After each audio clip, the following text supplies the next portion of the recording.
Hello guys, welcome back to the channel iTech world AKTU. आज की video में अपने मैथमेटिक्स 4 सब्जेक्ट के इंपॉर्टेंट टॉपिक्स को डिस्कस करेंगे। बेसिकली एकेटीयू यूनिवर्सिटी का सेकंड ईयर का सब्जेक्ट है ये। अगर आप इसको थर्ड सेम में पढ़ रहे हैं तो इसका सब्जेक्ट कोड BS 303 है।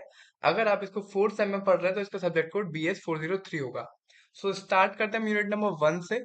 तो यूनिट नंबर 1 आपकी पूरी पार्शियल डिफरेंशियल इक्वेशन के ऊपर बेस्ड है, इसको पीडीई बोलते हैं। एंड स्टार्ट करते हैं हम टॉपिक नंबर 1 से। तो टॉपिक नंबर 1 है आपका Lagrange equation method to solve linear PDE. And second topic है आपका Charpit method to solve non linear PDE.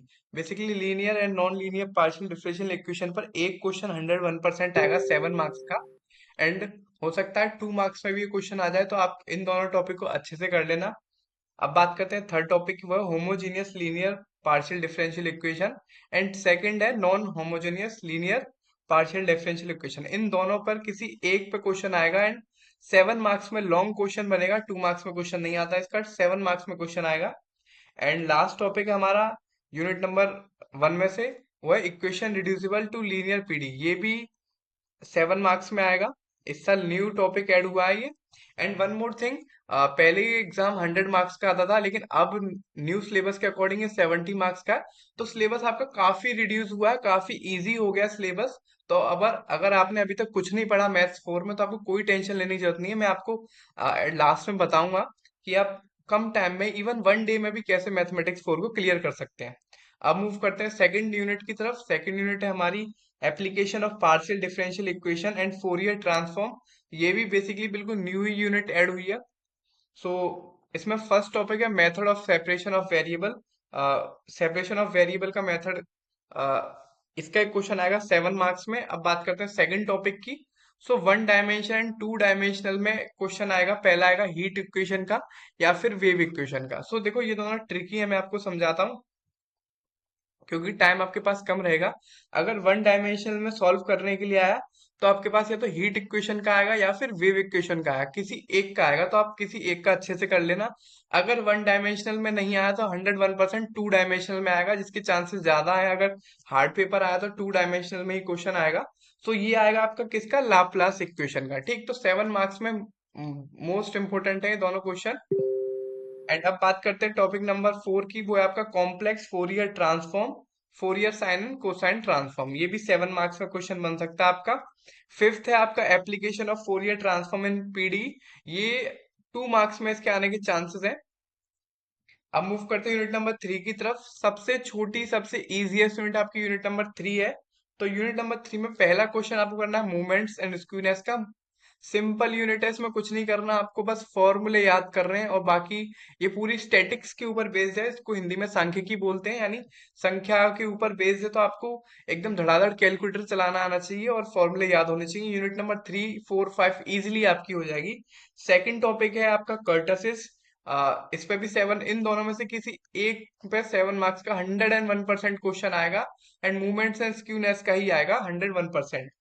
And third topic है आपका कर्व फिटिंग का। इसमें भी एक क्वेश्चन आएगा 100%, 7 मार्क्स में। एंड थर्ड टॉपिक है कोरिलेशन एंड रिग्रेशन। सिंपल आपको फॉर्मूला याद करना है एंड पुट करना, दैट्स इट। इसमें भी 7 मार्क्स का 101% क्वेश्चन आएगा। वन मोर थिंग, इसमें एक क्वेश्चन या दो क्वेश्चन 2 मार्क्स का थ्योरी के ऊपर बेस्ड हो सकता है।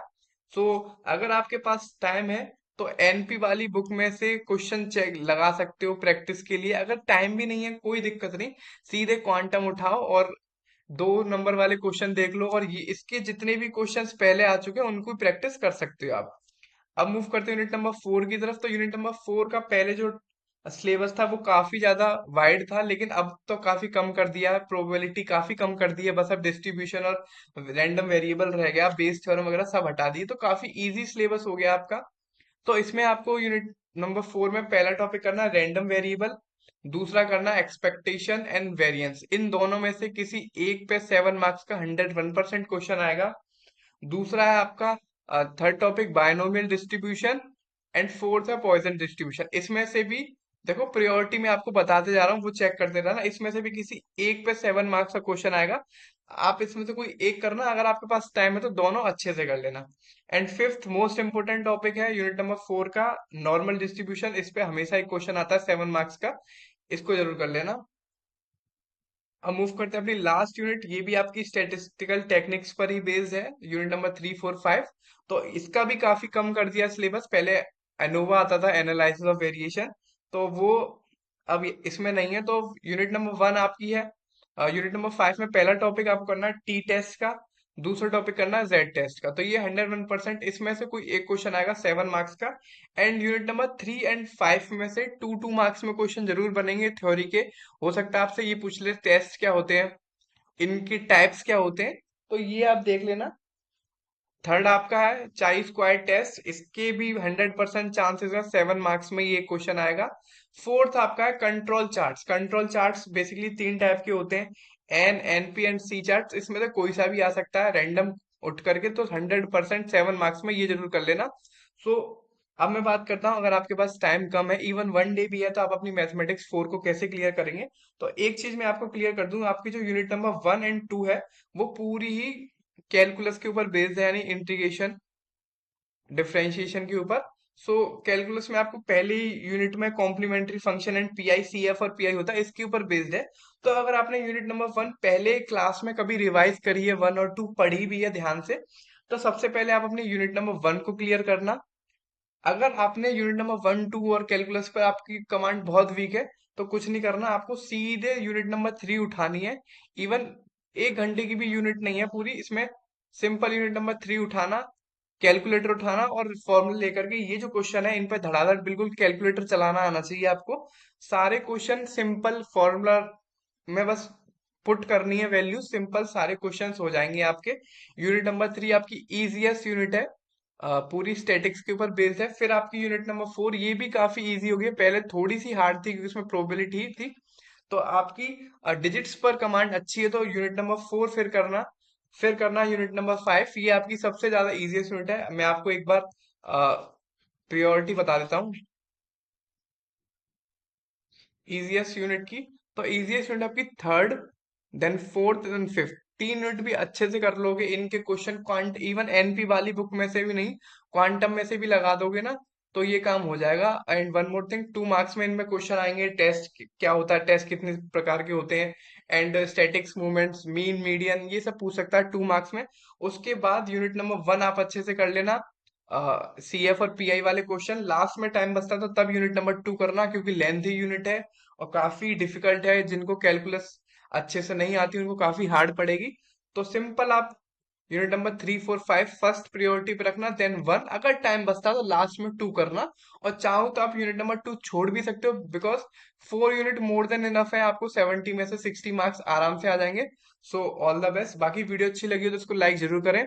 बाकी कोई भी डाउट हो कमेंट कर सकते हैं। इस वीडियो को शेयर अपने दोस्तों के साथ जरूर करें। एंड वन मोर थिंग, अगर आपको ये मैथ्स 4 पढ़नी है तो 2 बेस्ट चैनल है यूट्यूब पे। पहला है आपका इनोसेंट फीयरलेस मैथमेटिक्स अनुज सर का, दूसरा चैनल है मोनिका मित्तल मैम का। इन दोनों से मैंने अपने टाइम पर भी पढ़ा था और मेरे भी काफी अच्छे मार्क्स आए थे मैथ्स 4 में। तो इन दोनों चैनल को मैं सजेस्ट करूंगा आपको, इनसे जाकर के पढ़ सकते हैं, काफी इजीएस्ट वे में इन्होंने समझाया। सो